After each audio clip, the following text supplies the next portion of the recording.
You ask Tiger to solve. This deals with linear equations with one unknown. The final result is 8 equals 17 over 18. Let's solve it step by step. Isolate the a. Multiply both sides by 6a. Expand the parentheses. Multiply the coefficients.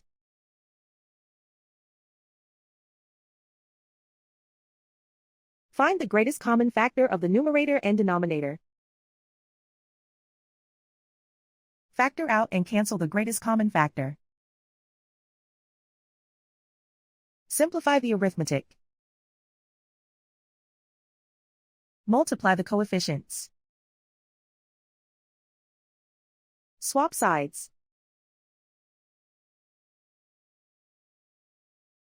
Isolate the a. Divide both sides by 18. Simplify the fraction. And so the final result is 8 equals 17 over 18.